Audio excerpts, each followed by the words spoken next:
নতুন pension scheme প্রত্যয় বাতিলের দাবিতে সব বিশ্ববিদ্যালয়ে তালা। ক্লাস পরীক্ষা বন্ধ, মাসে মাসে নয় এককালীন পেনশন চান সরকারি বিশ্ববিদ্যালয়ের শিক্ষকরা। দাবি না মানলে লাগাতার কর্মসূচি।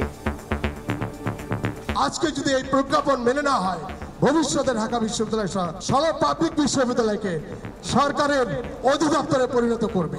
একই রাষ্ট্র, একই প্রতিষ্ঠান, একই বিভাগ, একই পোস্ট, একই পদ, তাহলে দুটো আইন চলে কি করে? পাবলিক বিশ্ববিদ্যালয়কে তো ইতিপূর্বে অন্তর্ভুক্ত করা ছিল না, হঠাৎ করে কেন এটা করা? সরকারি প্রতিষ্ঠান যে সুবিধাটা পাচ্ছে সেটা কেন আমরা পাবো না? আমাদের ভবিষ্যৎ যে আমরা পেনশনে যে একটা মোটা অঙ্কের কিছু পাইয়া এই থেকে আমরা জীবনযাপন করব।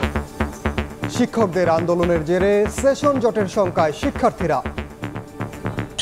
শিক্ষকদের কর্মবিরতির ফলে ডিন অফিস বন্ধ আছে। ডিন অফিস বন্ধ থাকলে বিশ্ববিদ্যালয়ে কোনো ধরনের ভর্তি কার্যক্রম হয় না। শেষ বর্ষের শেষ সেমিস্টারে আমার পরীক্ষাটা এখনই হওয়ার কথা ছিল, সেই জায়গায় আমার পরীক্ষাটা আটকে গেল। ক্লাস পরীক্ষা বন্ধ রয়েছে, যে কারণে আমরা পিছিয়ে পড়ছি।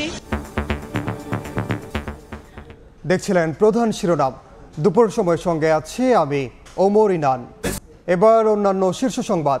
বর্ষণে বন্যার শঙ্কা, পাহাড়ি ঢলে সিলেটে বাড়ছে নদ নদীর পানি। রাঙামাটি খাগড়াছড়ি সড়কে যান চলাচল বন্ধ। রাজধানীতেও বৃষ্টি, বজ্রপাতে নড়াইলে 3 জনের মৃত্যু। সড়ক মহাসড়কে ব্যাপক উন্নতি হলেও গুরুত্বপূর্ণ পয়েন্টে লাগেনি আলোর ছটা। অন্ধকারে চাঁদাবাজ ছিনতাইকারীদের রাজত্ব। লেন বিভাজন না থাকায় ঘটছে দুর্ঘটনা।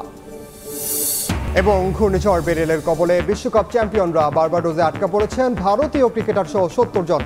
বিমানবন্দর বন্ধ থাকায় বিশেষ বিমানও আনতে পারছে না বিসিসিআই।